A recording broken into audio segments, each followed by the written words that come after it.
Good morning. Welcome back into Wake Up America. As the situation at the southern border gets worse and worse, states dealing with the effects are left to handle the fallout all on their own. Oklahoma, which borders the state of Texas, is one of those states. Joining us now is Oklahoma Governor Kevin Stitt. Governor, thanks for joining us. You met with Mexican foreign affairs officials this week in Mexico City to discuss, among other things, border security. Tell us about that meeting.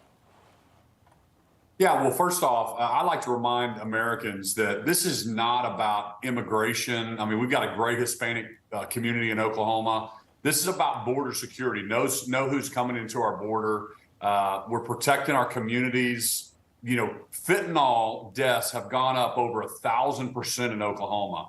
In June alone, over 2,000 pounds of fentanyl was captured at our southern border. And so I don't understand why this is becoming political. I think the American people are pretty frustrated. And I'm down there with our troops right now, just trying to enforce the law, just making people going through the legal checkpoints instead of illegally entering our country. Yeah. And it makes common sense to me and Oklahomans and most Americans. And so don't understand what's happening with the Biden administration on this issue. And you can't help but think about all the people that are trying to get into this country the right way. They're doing it legally. And you've been very vocal about this. You're all for immigration, legal immigration. But tell us about what this has done to your state.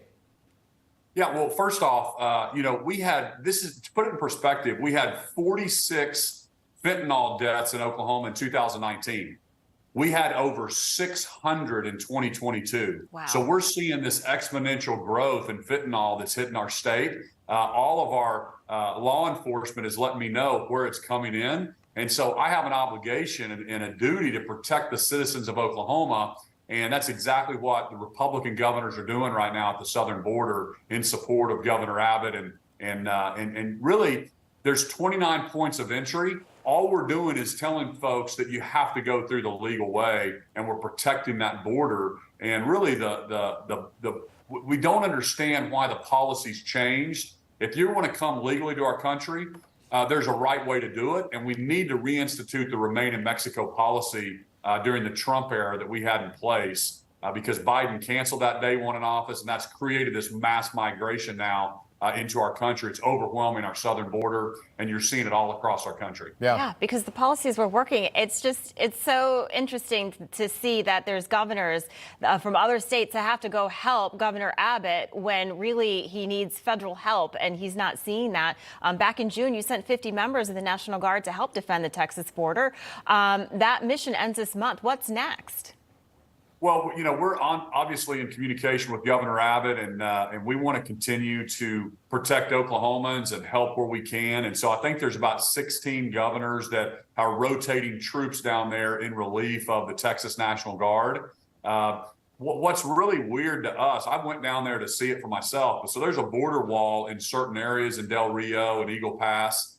But we're having to go inside the wall. Instead of just defending the wall, we're having to go down to the river's edge and build a razor wire just to keep people from entering that way. So now it's just you're using taxpayer dollars, and you've got one state or is fighting the federal government as we're just trying to enforce the federal law that's already in place. Again, if every American could go down on the border and see it, what I saw with my eyes, right.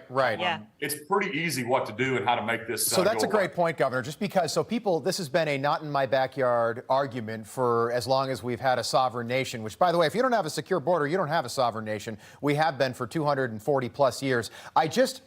I'm wondering, and the Oklahoman has reported on this recently, but beautiful cities, especially Tulsa, and then you think about a city that's a little bit bigger, Oklahoma City, they're seeing this now on the streets there. And I know we were in Maine recently, in Portland, Maine, which you don't think they'd have a migrant problem in Portland, Maine. They're dealing with it. Tell us about what's happening on the city streets in those towns. Yeah, well, I mean, you see the mayor of New York City. I mean, literally, Trump. Now, I believe this is a bipartisan issue. You're seeing cities that are overrun with illegal immigration. The taxation and the social services just are being overwhelmed, especially in some of our larger cities. And so I think people are really getting fed up with it. When I was down in Mexico and met with some of their officials, they complained a little bit about what was happening. I said, listen, I said, when I flew into your country, guess what? Right. You checked my passport. I had to fill out information before I landed. Right, Yeah. right. Said, You had "This an is ID common even though you're a sense." governor. Yeah, we're with you. Governor, come back and see us soon. We appreciate you being with us. Oklahoma Governor Kevin Stitt. Thank you so much.